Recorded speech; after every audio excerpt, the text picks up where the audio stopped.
Good morning. Good morning, everyone. This is Peter Clark from Theradex, and this is a ETCTN specimen tracking training seminar. We will be using the 10,067 UAT environment this day for this training, but the specimen tracking system is very generic across all different ETCTN protocols. So if you are viewing this training for some other protocol, everything that you see in the training will be very relevant, and you should be good to go after watching this video. So I'm going to share my screen and we'll get started here. And Lauren and Roshan, please feel free to ask questions throughout the call, because any questions you have, others might have in the future. So it will help clarify for all who might watch this video. Sure. So 10,067, if you can see my screen, you see that I'm on the iMedidata home screen. And I'm just going to search for the protocol that we're working on today. So clicking on the Rave EDC link, it's going to present me with a choice of roles. Most everybody who has access to Rave has just one role, and the same would be true for both of you. It's possible, however, that you might have both the clinical research associate and the CRA specimen tracking role. All you really need is the CRA specimen tracking. This role includes all of the different privileges afforded to the clinical research associate. So a clinical research associate role can do data entry in Rave for all of the different forms except specimen tracking, and CRA specimen tracking can do data entry on absolutely all of the different forms available for data entry, specimen tracking and otherwise. So we're going to go in with the CRA specimen tracking role.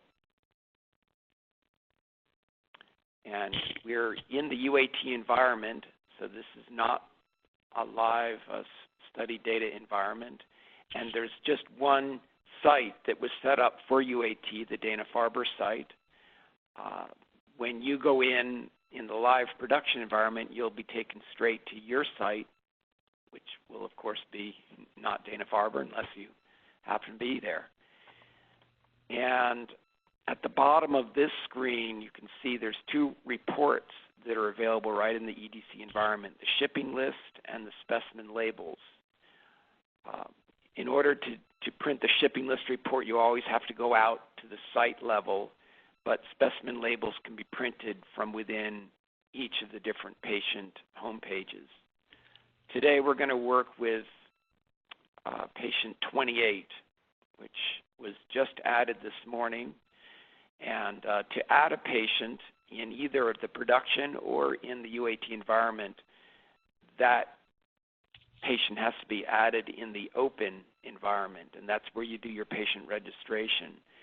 Open interacts with IWRS, another system, and the two of them together send data to Rave, including the data needed to get started with specimen tracking. So we'll go right into patient 28 here, and this is what you would see when you come into the production environment after having registered a patient in open. You'll see a slew of different folders and forms here on the left side of the screen. And at the top, you're going to see the patient ID and the enrollment folder. And we always want to start in the enrollment folder. So going in there, there's the enrollment form itself, and it includes demographic data, some of which is relevant for specimen tracking, but certainly is relevant for all data entry that you must do for a protocol. It's just the starting point for the EDC.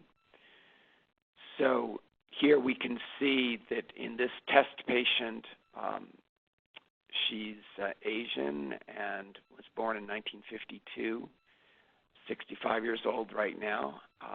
We have some basic patient data, weight and height, and BSA. The primary site of disease is listed simply as back. So there could be something, some kind of cancer in the spine here. It might be a little bit more specific in your environment. You would be entering this primary site of disease in the open environment. So in the administrative enrollment form, we see some important IDs.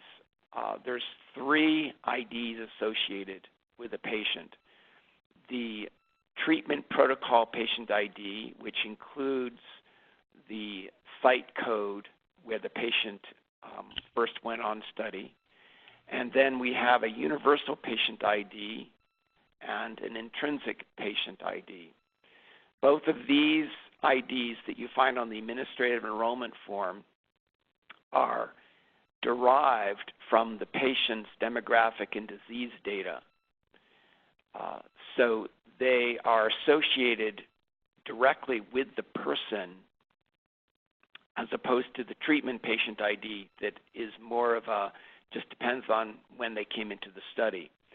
And these 2 IDs are required for verification that the patient's specimens are associated with a certain person.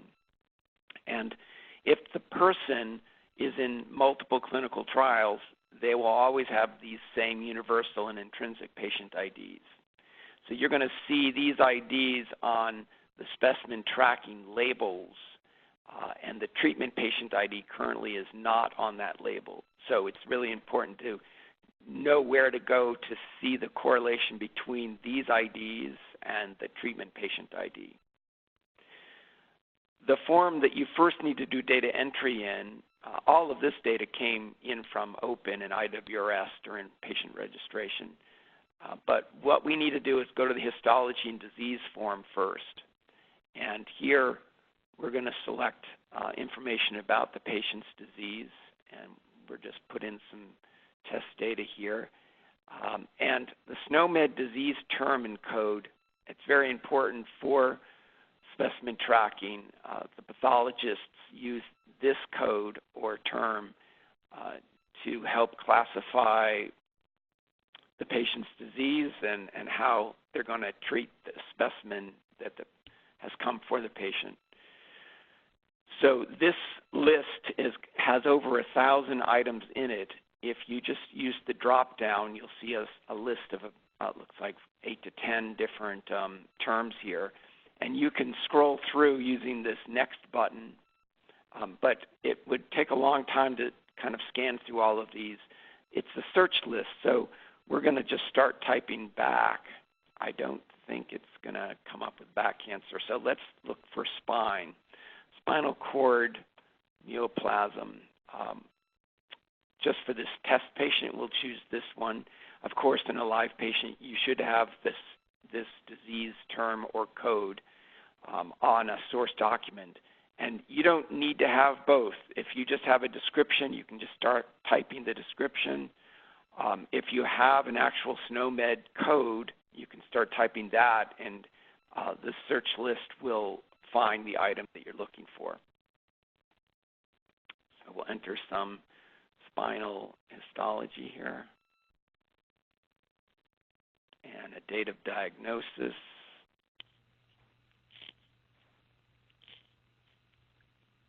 Confirmation date.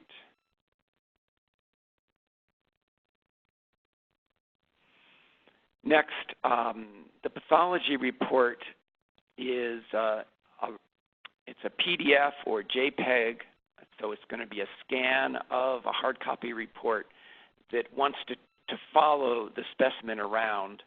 It's always going to be available here in this histology and disease form.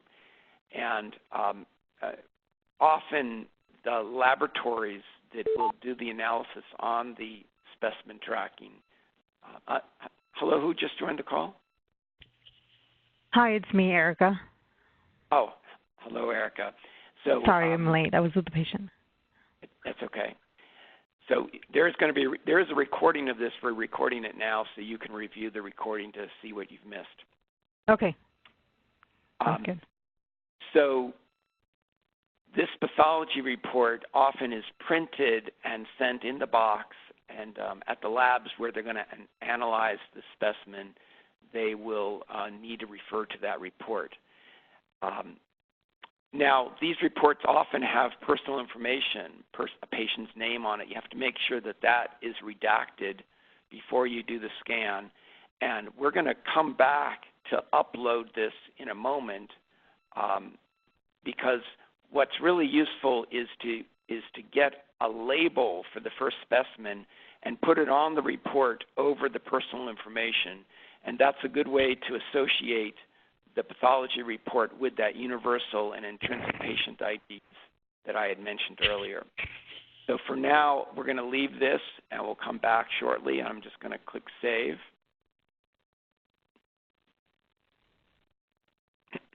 And we'll go back out to the patient level. Now, you might often enter some baseline data before you enter your first specimen data. And there is some baseline data that is important for the specimen analysis, usually the prior therapies.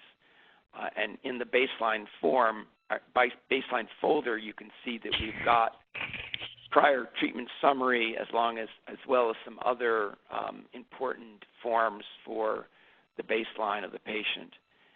If we were to enter some summary information about prior treatments, then there'd be some other forms that would come up that would allow us to enter more detail about that prior therapy experience that the patient had. So we're going straight in now to the All Specimens folder.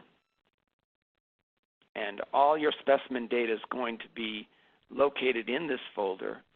The first form that we come to is the enrollment form for specimen tracking. And this is where we always start when there's a new specimen that needs to be collected. So the first time we come into the form, we do need to specify a disease group. And this is kind of a more generic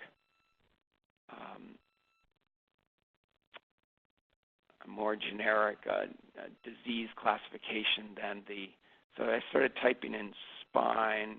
I'm not seeing anything related to that. And so we'll just do a non-specific.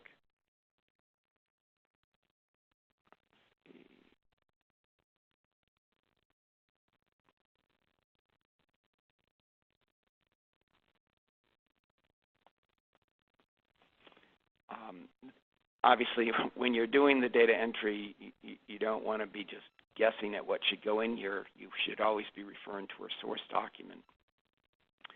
So we've entered this disease group. We see that the SNOMED disease term and code has derived in.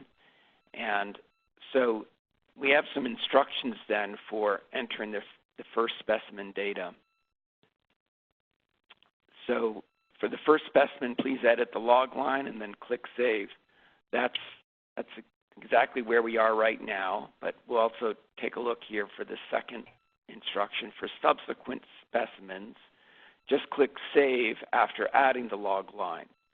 So there's two different procedures. If you have a first specimen, you need to edit this log line and then click Save. If you've got some other specimen after the first, you're just going to add a log line and then save it.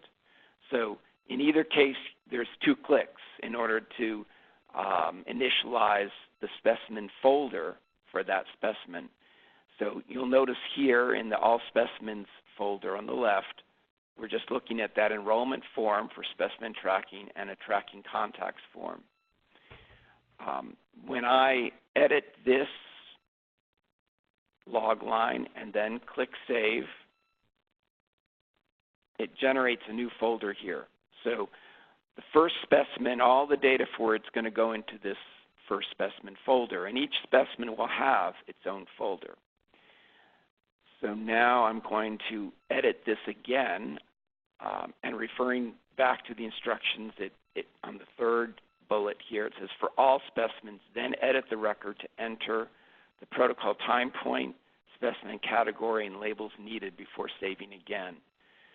So the enrollment process involves several different clicks and saves. You always start by bringing the folder into existence by clicking Save the first time, and then you're going to fill in some data that will populate forms already in that folder. So for the protocol time point, we've got different specified times within the protocol itself where a specimen needs to be collected. So we're at the baseline, and we're going to then choose a specimen category. This is just a general category, blood, bone marrow, etc., down from this list. So we'll choose a blood sample. And the protocol would perhaps specify, and almost always does, how many tubes of blood need to be collected. And if you know that you're collecting 3 tubes of blood, then you're going to want to make sure that you have a label for each tube. And so we would enter 3 here. But if you recall earlier I was mentioning with the pathology report, it's good to put a label on that report to cover up any of the personal data about the patient. So we can print an extra label here. I'm going to put in 4 instead of 3. And then I'll click Save. And now you can see by the icon on that specimen folder that some data has been derived in. I'm going to add another log line. So if we have a subsequent specimen, not the first, then we just need to add the log line and click Save. And so I've added it, and then I'm going to save it, and that generates a second specimen folder. And now, again, referring to the third bullet, I'm going to edit the record to enter the protocol time point, category, and labels needed. And suppose we needed to, at baseline, also collect some formalin-fixed paraffin-embedded tissue. Maybe we only need 1 label for this. I'll click Save. And so now, before we do any data entry for the specimens, we want to collect them. We need to get them from the patient at the laboratory, at the hospital. And before the specimen is collected, we want to have a label that can go on the container. And so we've enrolled these specimens into the system, and now we're going to go and print labels for them. So back out at the patient level homepage, we see the specimen labels report. I just click on this, and it's going to take me to a filter screen. And when I click on the time points, there's only 1 time point currently, the baseline. But we had other time points, so later on we would get to choose what sort of labels we wanted to print. And we can actually print labels for multiple subjects as well. Right now we're just focused on 1 test subject, but you can print a whole slew of labels as needed. We have no collection dates yet because we haven't collected those specimens, but later on, if you need to regenerate labels, you can have the dates printed right on the labels themselves. Right now, we'll just click the Submit Report. And it's opening up a new window here where the report is generated.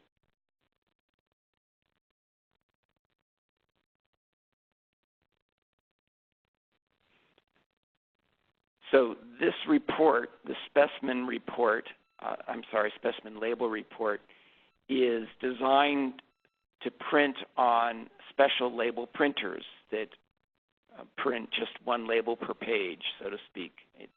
They're a special purpose printer. And if you don't have one at your lab, I can send a recommendation of several different label printers that should work fine. So here we have a label that's 1 inch high and about 2.5 inches wide. And at the bottom of the page here, it says page 1 of 1 plus. And that just means that there's multiple pages, that plus there. If I click the arrow to go to the end of the report, I can see that 5 labels got printed. It says page 5 of 5. And here, the last one is that formalin fixed paraffin embedded tissue. Notice that there's space on this label, a date and time, for writing in the date and time of collection. Also on these labels, we see that there's a specimen ID that has been inserted. That was generated when we were at the enrollment screen creating the records for the specimen. Also, at the top here, the patient IDs, we see the universal patient ID that I mentioned earlier, as well as the intrinsic patient ID. So these labels link the specimen directly to those IDs that are connected to the person as opposed to the clinical patient ID. We have some requests to make some different reports, perhaps change this report to include the treatment patient ID on it, so that may be coming rather soon.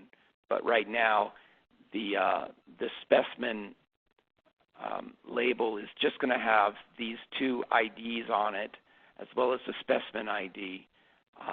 And in the specimen ID, you can see the protocol number of the treatment protocol, and we have the universal patient ID embedded within it. And then there's an integer sequential number that connects to the number of the specimen for the particular patient. So if I was going to actually print this out, I would choose print in this drop-down, and this is going to generate a PDF of this. And the PDF is something that you would then send directly to your label printer.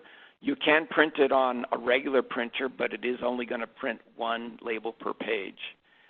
That is another thing. It's more of a long-term project that we're trying to come up with a way for those people who don't have the special purpose label printer to make better use of the pages and have multiple labels per page. So for now, if I just click print, it's going to generate a PDF that downloads into my downloads folder. I can then send that directly to the printer, and if I just open it directly in the browser, I can go to my printer from here, and clicking on this printer icon, it's going to my local printer, and I'd be able to print it out directly. So we won't do that right now. And now I've got that extra label. I printed an extra label for the blood sample, and so I can go back into the enrollment folder here and upload the pathology report. So I would take that extra label, apply it to the hard copy pathology report, and then scan it as either a PDF or a JPEG, and then I want to upload it into this pathology report field. And this is simply new information. If I click on Choose File, I can then navigate on my computer to wherever I've stored the pathology report. And I have a couple of sample pathology reports in this folder that we've landed in here. So I'll just choose this sample pathology report and then save the histology and disease form. And now I've got a link to that report that's stored directly in the RAVE database. Anybody who has access to this page will be able to download this report or view it. If I click the link, it's going to download directly into my downloads folder, and often in a browser you have a way to inspect it directly, just like I showed with the labels. If I click the open, it's going to show me this sample pathology report. And in this report, we're seeing a patient name at the top and some kind of a hospital number. So we could put that label, we could just apply it directly over the patient's name. The date of birth is fine to leave, and probably this other information is perfectly fine. If you see a Social Security number, even patient initials, we'd like it if you could redact that information from the report. So we've now uploaded this form, this hard copy form into the RAVE environment, and it's always going to be available and associated with the specimens for this patient. Now, I'm going to go back into the All Specimens folder, and I want to enter the data for this blood sample. So I'm going to the first specimen folder, and here we see a number of things have been derived in. We've got the universal patient ID, intrinsic patient ID. We can see the specimen number, so this ID that's linked directly to the specimen itself, and primary site of disease, the disease group, protocol time point, and the category. And now we need to choose from another list of more specific specimen types. So let's choose plasma. I believe in your protocol that there should be a processing of the blood into plasma at baseline. And so now we're going to enter the actual collection date. And you notice that when you printed the labels, you didn't need to know when exactly, the date and the time that the specimens were going to be collected. You can print those labels out, send them to the lab, and say, when the specimen's collected, please apply these labels to the specimen containers. Unless you are going to be there working in the lab yourself, you should probably send it over ahead of time so that the lab workers will have those labels and can apply them right when the specimen is drawn. Especially if the specimen is going to be frozen, it's important to get that label on immediately. And you should also instruct the lab workers to hand write on the label the date and the time of the collection of the specimen. Any questions so far?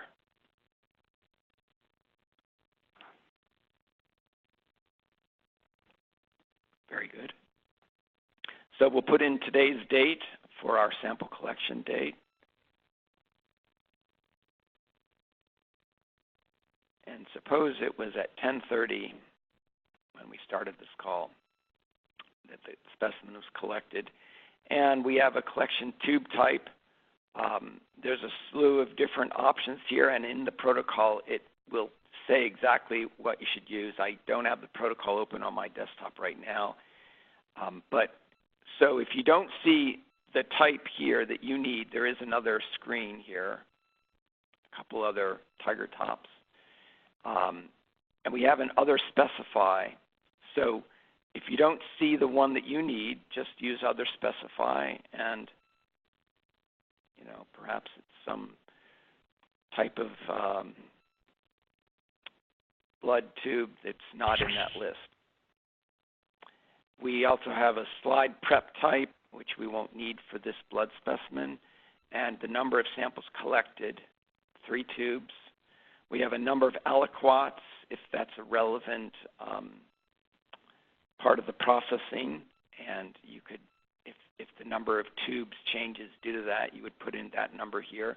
And then we have the original number of specimens available for submission, so we're going to just call it 3. And then we have a freeze date and time, so we'll put in, again, today's date for freezing, and maybe it's later this afternoon that the specimen is frozen.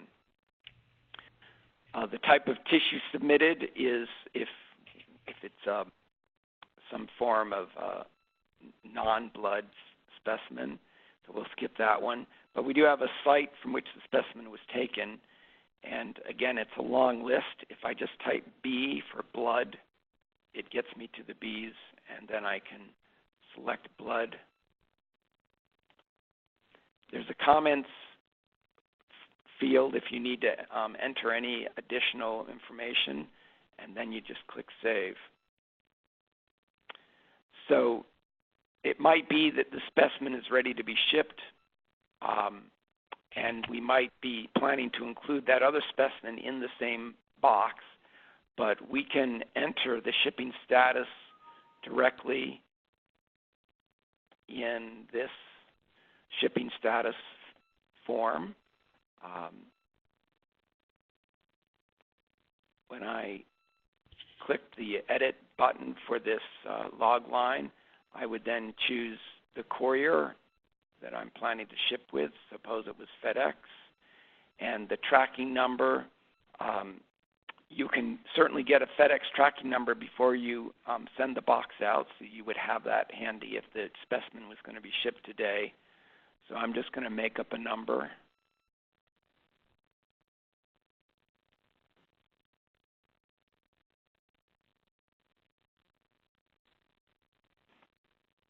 Source.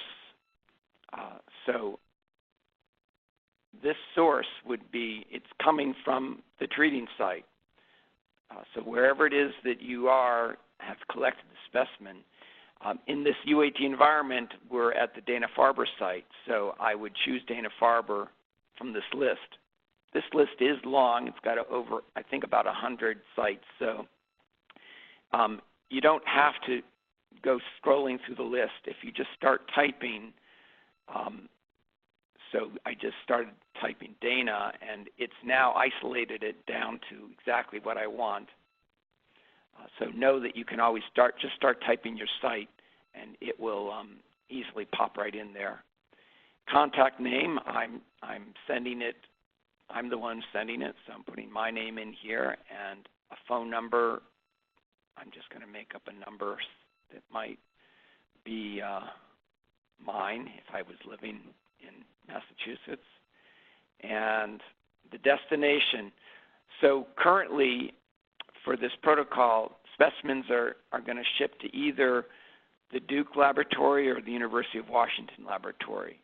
There's probably another laboratory or two that will be added later, still to be determined.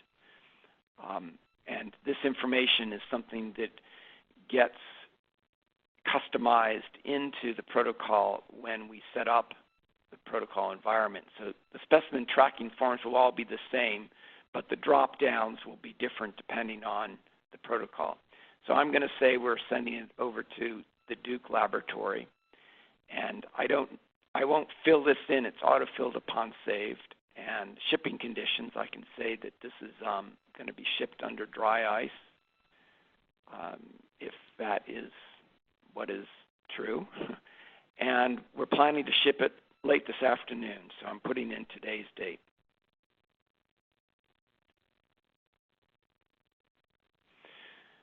The next field is a little checkbox for sending an email alert, and we don't want to send that right now, especially if we're going to add another specimen to the box. So we'll come back to that when we work with the other specimen. And sample sent, we're sending 3 tubes of plasma, and I'm going to save the form now. And it's now derived in that there's going to be an email sent to Chris Brady, who is the worker at the Duke laboratory who receives specimens. And so if I had clicked on this checkbox, an email would have been sent to him, and he might have been a little mystified, or he might have thought it was a real specimen coming. So I'm going to show you now, before we go into the other specimen, where this information of email addresses and persons is located. if I go back to the All Specimens folder, there's a tracking contacts form. And here we can see that Chris Brady is listed at the Duke Laboratory and his email address. And at the Washington Laboratory, there's a number of people that might be receiving the specimen, so they set up an email address that is monitored by several, so at the Ovarian Cancer Lab. Now, sometimes people go on vacation or they change jobs, or if you're in the UAT environment, you don't want to actually send the email to the person who's receiving the specimen. So I'm going to modify this. I can edit this line and change who it's being sent to. So we're going to have it being sent, well, we'll have it sent to Chris Brady via Peter Clark. Let's just leave it that way. And I'm going to put my Theradex email address in here.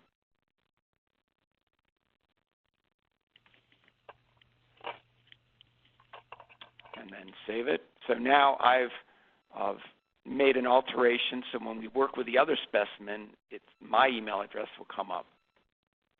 So now we're going to work with that tissue sample. We'll go to specimen 2, and same data was derived in, and so now suppose we were going to have an unstained slide that was the actual specimen being sent. And again, we put in today's date.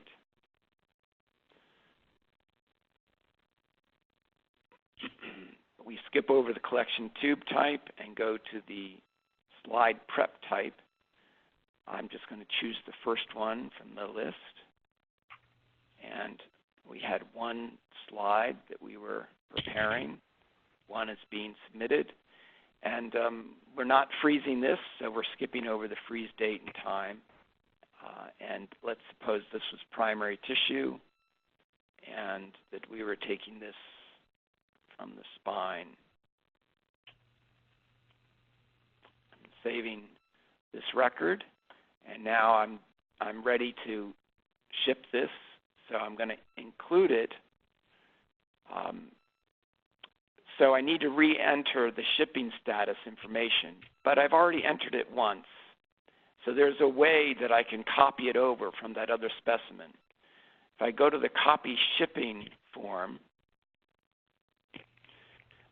this form is something that you'll use over and over again. When you first come to it, it's empty like this, but when you come back to it a second time, you'll see that it's already filled in.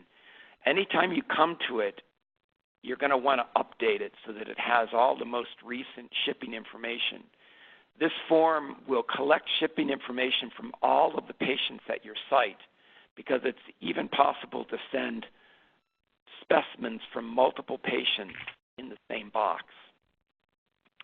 So I'm going to click this checkbox here to refresh the table. And when you come to this form a second or third or 15th time, each time you come, you'll need to edit this checkbox. Click the edit pencil and then check it. It's only the first time that it's ready to be checked right away. So I'll click Save now, and it's gone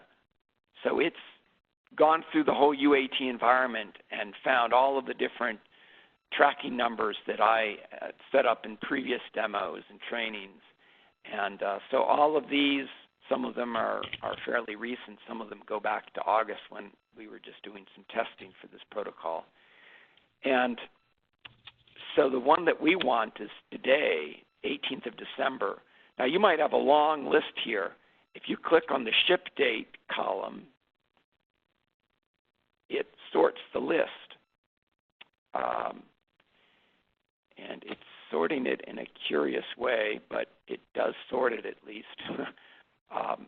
So it's sorting it alphabetically rather than by date, but you can still get everything grouped together. So here are all of the December dates. If I click it again, it's going to reverse the order of the sort. So it's putting this test record that had no ship date at the top. I can also click the tracking number if I want to sort it by the tracking number. But the one that we want is December 18th. That's today. And so we're going to want to click this checkbox in order to copy it in. Here's that tracking number that I had typed in. I made a point of remembering it as I was typing it. But I don't need to type it again. It's already right here. And the date also confirms that it's the one that we want. So I click Save. And so it's now copied that information into the shipping status form. When you come to this form again to copy another shipping status, you'll have to, as I spoke about the checkbox to refresh it, you might have to edit the line item that you want in order to click the checkbox for copying. So now if we go back to the shipping status form, the data has all been copied in from that other specimen. And so I don't have to worry about retyping information. But now it's updated. It's got pclark@theradex.com. So the email is going to be sent to me instead of to Chris Brady. Still says that the specimen's being sent to the Duke laboratory. I'm going to edit this because I do need to put in the sample sent for this particular specimen, the unstained slide. Notice that after I entered data on that specimen transmittal form, it changed the folder name. The folder is always going to be named with the date of the collection of the specimen and the specimen type.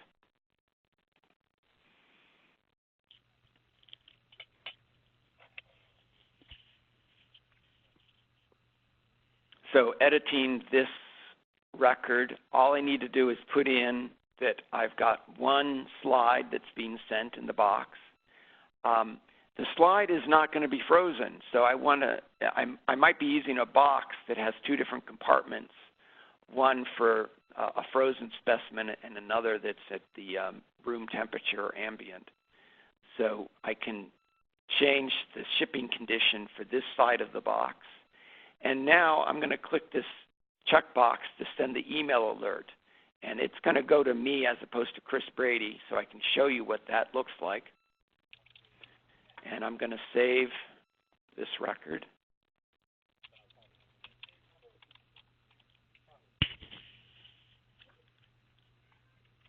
So I've now done the data entry needed in order to send two specimens to Chris Brady.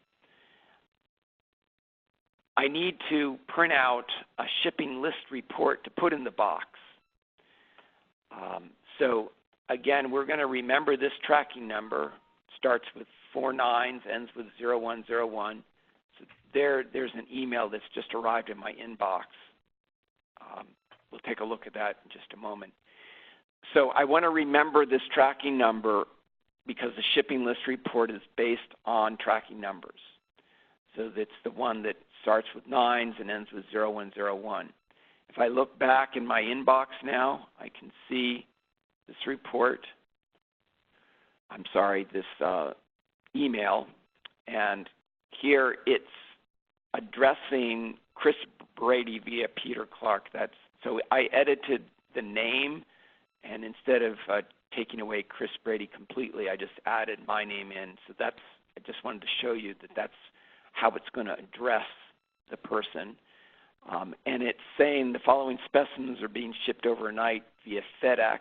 Here's the tracking number. And we're planning to have FedEx take the package late this afternoon. So Chris could presume that he's going to receive this tomorrow. And here we've got the treatment patient ID. We've got the universal patient ID. And then we have the two specimen IDs that are in the box. If we had multiple patients with specimens in the box, then this email would have another kind of waterfall approach, and I'll show you a sample of that just in a moment here of what it looks like. So you can, just reinforcing that you can send specimens from several patients all in the same box if they're ready the same day. It includes my name, which was the contact field that I filled in the shipping status form, and that phone number that I had typed in, and it's getting my email address from Rave itself. It has everybody's email address. So just to give you a sample, let's see, I'm just going to do a search in my email for this text, and we'll come up with a different sample.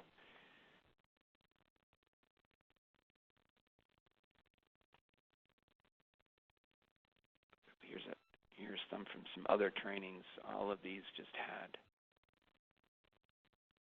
Let's see if we can find one. See, here's one with 2 patients. So 1 specimen each. It's giving the treatment patient ID, the universal patient ID, and the specimen ID, and giving the tracking number. It's the courier or FedEx. So we see the second patient here, their universal patient ID and their specimen ID. So all down the line here, there's other examples.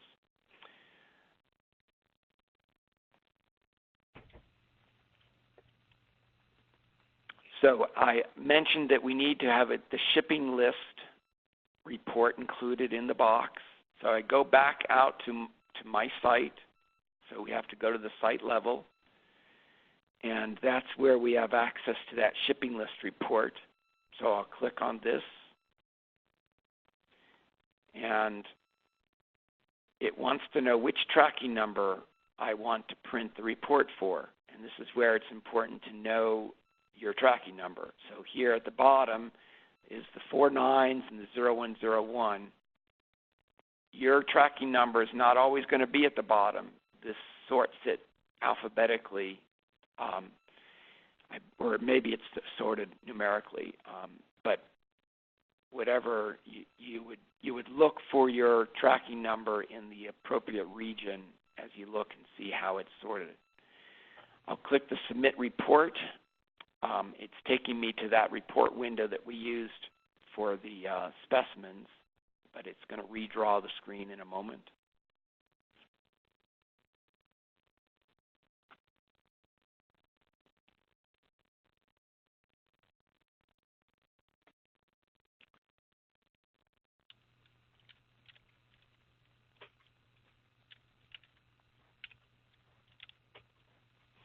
And here we have the shipping list, has the shipping date, the tracking number, the site where it came from, the protocol number.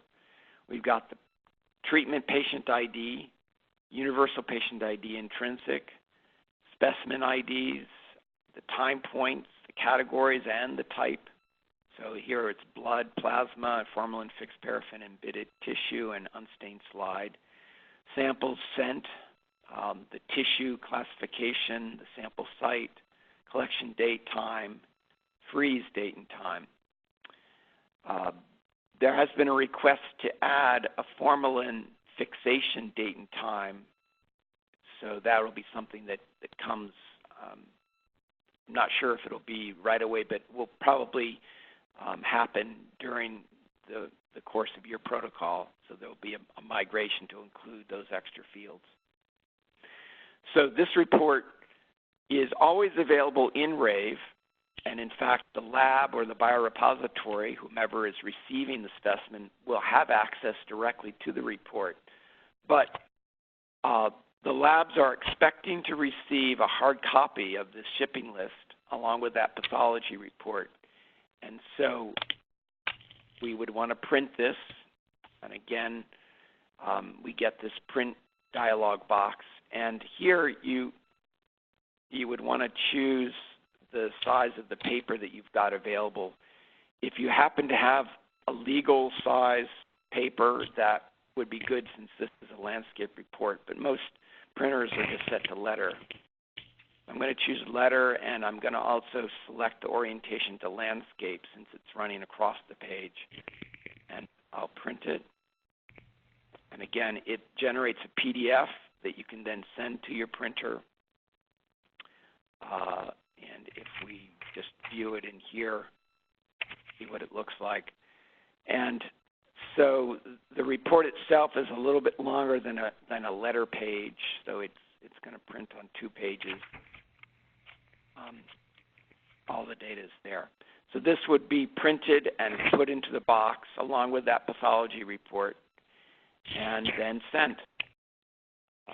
So we'll go back out here. When the box is sent out to the lab,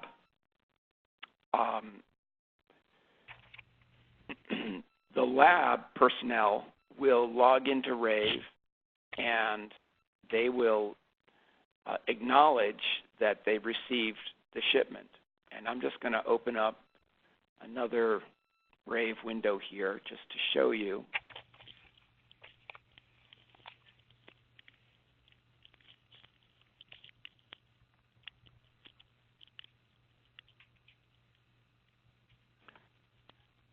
So if I'm a lab worker, I'll have access to Rave, but I'm going to choose the biorepository role, and that will be my sole role at the lab or the biorepository.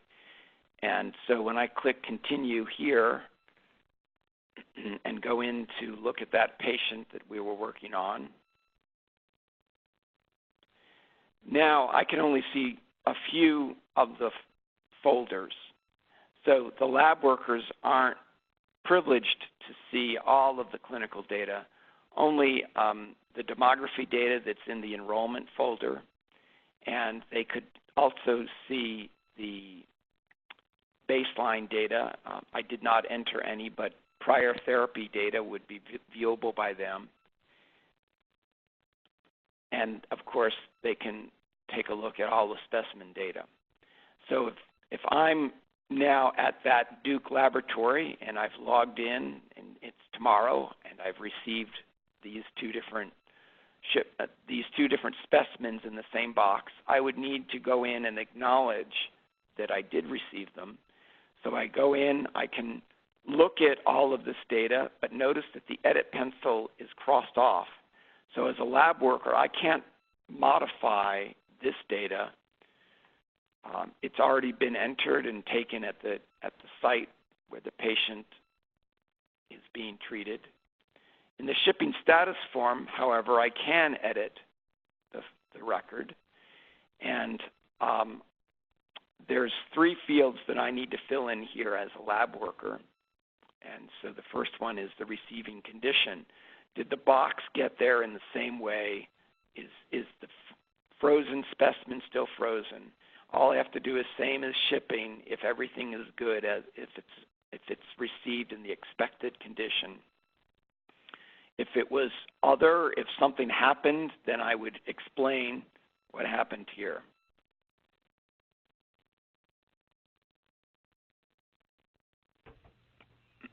But let's hope, I'm just showing you we could put that in there, but let's just imagine that we'll always have a perfect shipment. And I'm going to put in the date that it was received. It's tomorrow, so 19th of December, 2017, and I'm going to say that I did successfully receive 3 tubes of plasma. Now, when I click Save, I'm going to get a query on this because Rave doesn't like people to enter future dates. We know that we're making believe that it is tomorrow when I entered this, but Rave has got this query entered. That's why the pink highlighting is showing up. And if I edit that record again, Rave is complaining that a future date was entered, that it should be corrected. We'll just leave it as it is. And I'll go over to the other specimen to receive that one as well.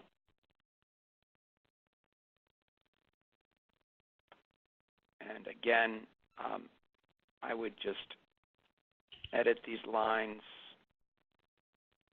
same as shipping. I'll just put in today's date for the date received, even though that's not true. But we'll see that we don't get a query then.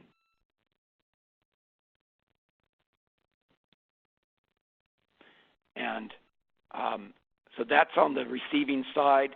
Now, the laboratory might need to ship it somewhere else, so they're allowed to add a new log line here and ship the specimen elsewhere.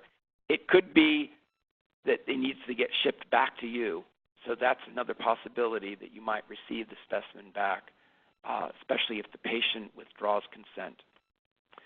So going back into the CRA specimen tracking role environment that we were in before, I'm just going to go through it one more time because in the training I want to repeat it a few times so that you can see. And if you have any questions in the process, it's a good time to ask. So I'm going back into patient 28, and I'm going to register a new specimen. So before I begin that process, are there any questions from anybody on the call? Nope. Okay. So we'll go into all specimens, and we're going to now, again, the instructions say for subsequent specimens, just click Save after adding the log line. We have to add the log line to put in the third specimen, and now we edit that third log line. And suppose that we're now collecting day 1 of cycle 2. And again, it's a blood sample. But let's try a different one. We'll just use fresh tissue instead. And we'll say that we need 2 of these, and I'll click Save. So now I'm going into the third specimen folder. The other 2 have dates and specimen types associated with them. We can always find the one that we're working on here. It doesn't have that information yet. And so the specimen type drop-down, it's different for each category. So when we had blood up here, we had only specimen types relevant for blood. With the formalin-fixed paraffin-embedded tissue specimen, we had a different drop-down of types. And here for fresh tissue, so we might be sending fresh tissue directly in some media. And again, I'm going to put today's date because otherwise we'll get a query. But it is, of course, day 1 of cycle 2. Let's just be bold and choose January instead. Of course, Rave will give us a query, but that's okay. And suppose it was 9:30 when this was collected in the future. And fresh tissue, we're not going to put slide or tube type here. We're just going to say that there were 2 samples collected, 2 of them ready for submission, and that they're not frozen. The type of tissue, maybe it's metastatic, and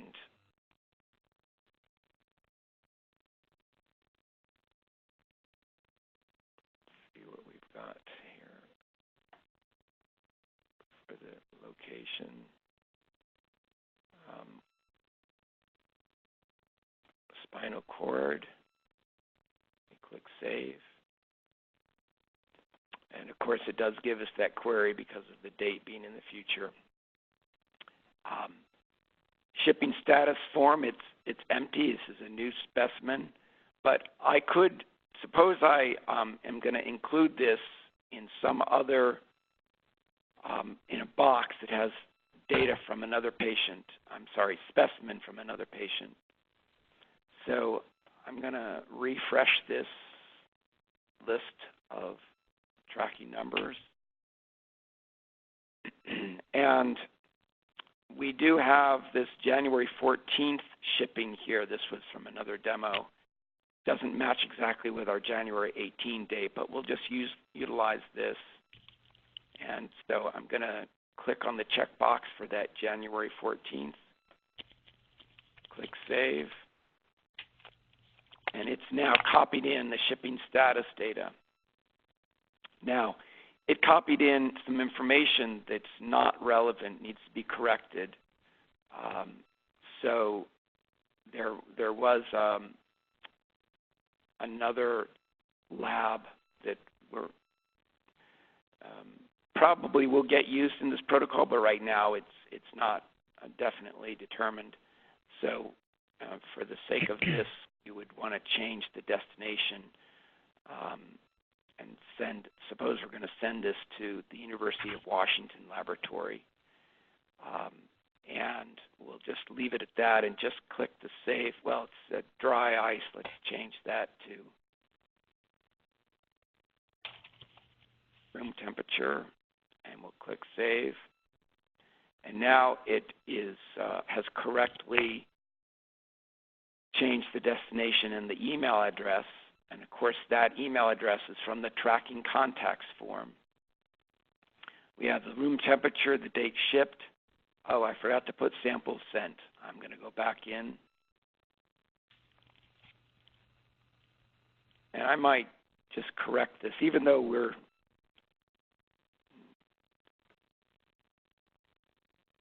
using another box. We're just going to say we had 2 samples here.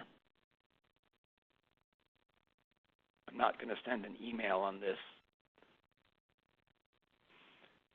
So I now want to just show you that shipping list report for this tracking number. It's going to show that we've got 2 different patients involved. So tracking number is beginning with 5456 and ends with 0007. So if I go back out to the site level,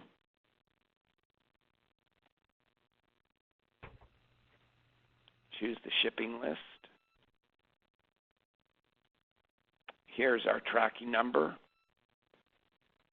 I click Submit Report, and it's going to redraw the screen in a moment.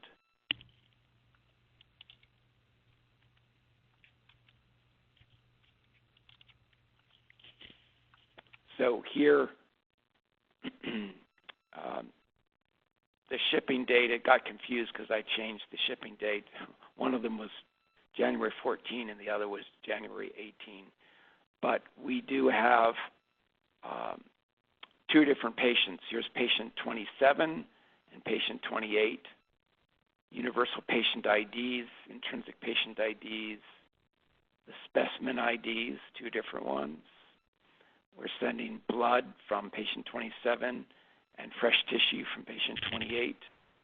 We've got the type. This was just a whole blood sample, and here was fresh tissue and media. 1 sample of the blood, 2 of the tissue, metastatic classification, and the sample site had a long description in that drop-down, so it's showing us that entire thing here, and we have the collection date and time. So this report would go in the box along with the pathology reports from both patients. And if we went into patient 27,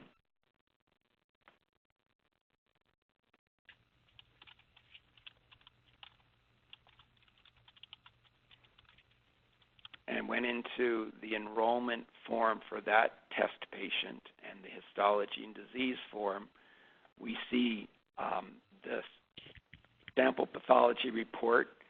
So it would be obviously a different pathology report in the actual production environment, but we could click on this and be able to view it directly here and print it from the screen.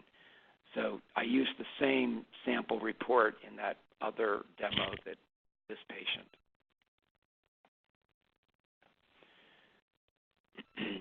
So we've gone through the specimen tracking data entry and the different reports a few times now. Are there any questions that anybody has?